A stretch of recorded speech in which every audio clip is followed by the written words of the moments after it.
When you got your first knock, was there any moment like, oh, I don't know if I want to do this? When you got your first good knock hit on you, was there any moment where you were like, this ain't my path? Or did it just not phase you? Because I could imagine that would be the moment where I'm like, all right, I want to pick up my guitar again.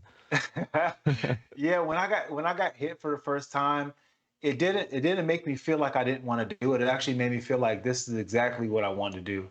I actually had the opposite feeling. I was like, yeah, this is it, because at that point, once I got hit, everything became so much more real. It's almost like time slowed down, and I was like in a state of mind that I really never been before, because I'd never really been that present as I was competing. And it was just like it was something that it was like out of a movie. When they throw a punch, the punch was going by really, really slow because the adrenaline was so much that it just like time is just like slowed down, as if like you're in a car accident. And it was just such an addicting feeling because I had never felt that present before. So when that first punch hit me, I'm just like, ooh, this is it.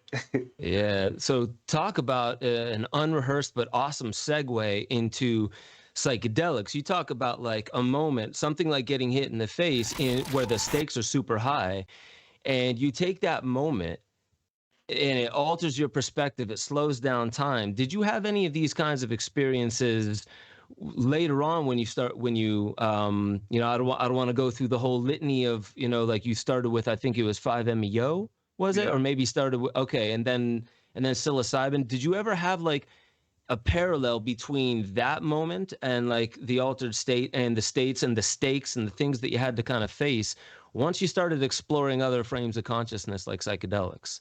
Yeah, I did. I had a lot of those moments where I would just kind of see, or just kind of not even see, but just kind of feel that familiar feeling that I felt before, where it was just like, it was as if like I was in a higher consciousness self in a state, because whenever you have to fight, and it's almost like, it's your time to take that walk, or, it's the night before the fight and all these thoughts come into your mind, there's pieces of you that kind of like, you're so fragmented and you're riding this emotional roller coaster.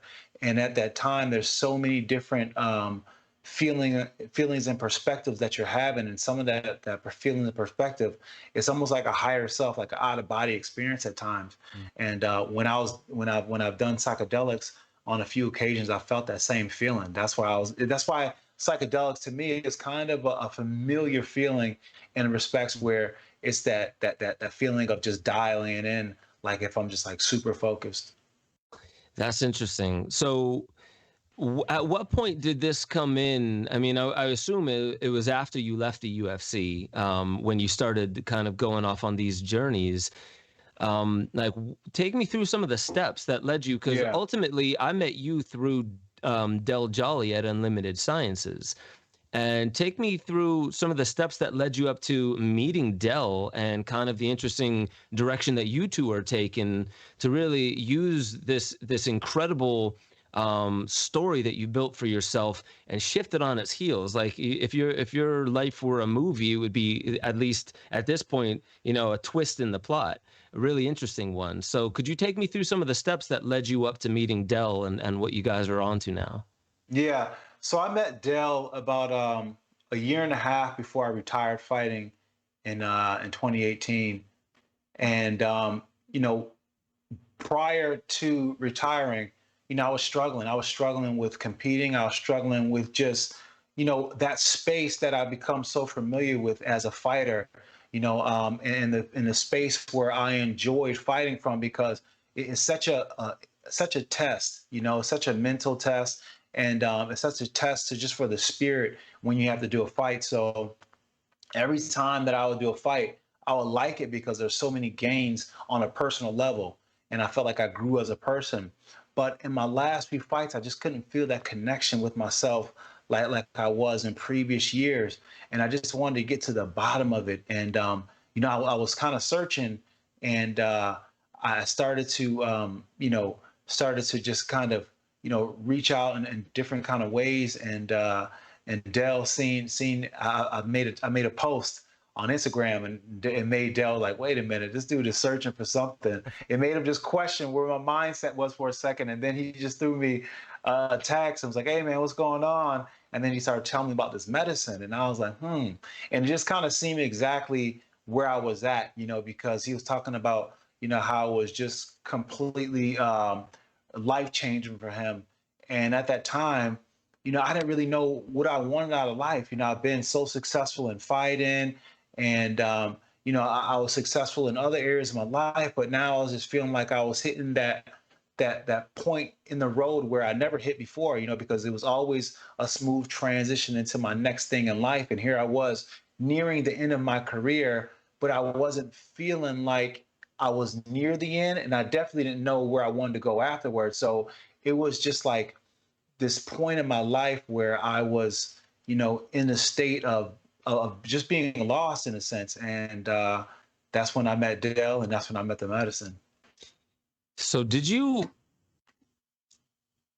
just even calling it a medicine, like you'd heard of psychedelics before, did you ever think of them in terms of medicines, or did you kind of have the old school Ronald Reagan, like a drug is a drug, if it's illegal you shouldn't take it?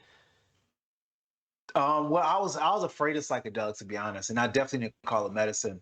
Um, I was afraid of psychedelics, and I thought like if I did it, then something would happen. Like I would get stuck, and I would be like one of those people who become schizophrenic or have some kind of other mental disorders that happens, and I was kind of afraid of it.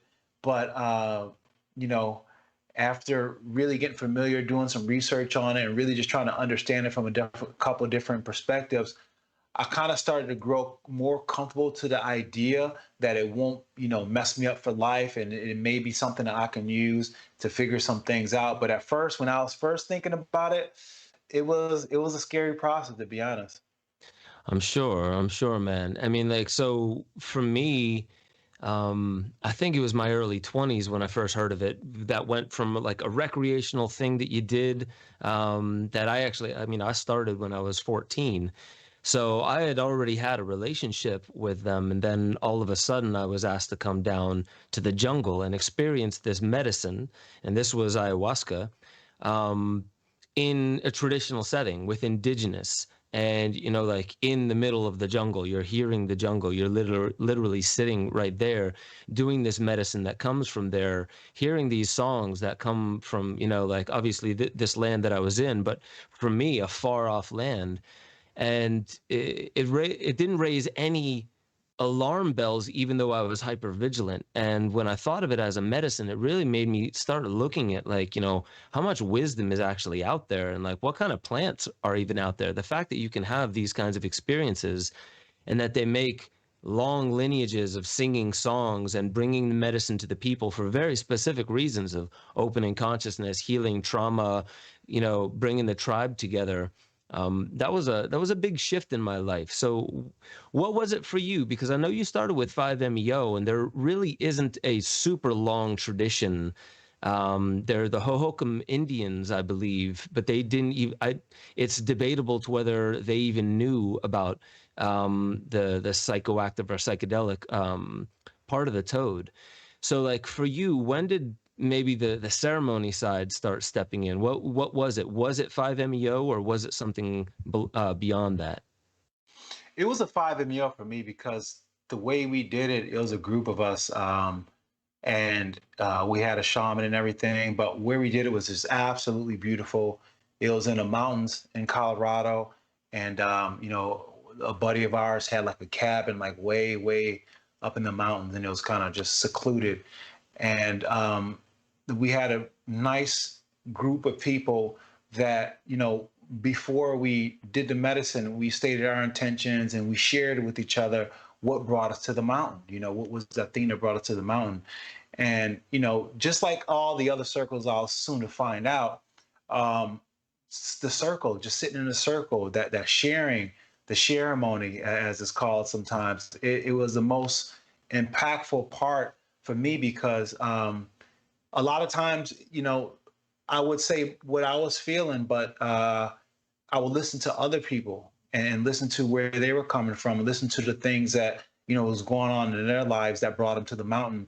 And there was such a strong resonating factor with some of the things that was coming out of their mouth, as if it was like my own words and my own emotions. So hearing how they were able to face it and the perspective that they took, facing their problems, it gave me a foothold, and it gave me the kind of the verbiage or the kind of understanding, the perspective that I need to start that conversation with myself on a subject matter like they may have had in their life. So that was when I really stepped into it. And I really felt as if, like, once I had that experience with the group, it allowed me to embrace the medicine that much more.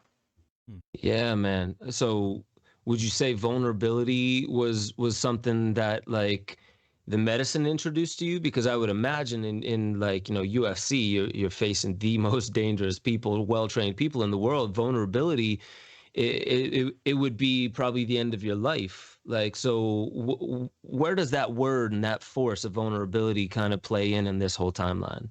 Yeah, you're absolutely right. At the time, being vulnerable was like one of the things that I was really having a hard time to do. Like I like to say, up until that time, I was like emotionally constipated, where it was just a blockage of just emotion, and I really couldn't get to, where that the blockage was to unblock it. And once I was there, and once I experienced the medicine, and I experienced the ceremony and everything that went along with it, it was just like a flood of emotion just busted open, like a dam has just been broke open, to the point where I even became a little, I think, a little hypersensitive a bit. I would cry at the drop of a dime, and it was just, it was like, emotionally I was unclogged with that thing that was caught me blocked up. But um it just felt good to be able to let out the emotion,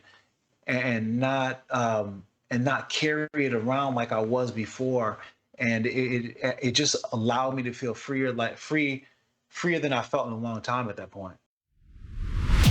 Make sure y'all head over to benjosephstewart.com, become a member. You'll have access to the growing library of deeper dives where I talk about all the stuff that I really can't talk about on YouTube. Make sure you get involved in the Discord chat. That's where a lot of the conversation is happening, talking about new theories, being able to interweave into the greater conversation that is how we awaken infinity.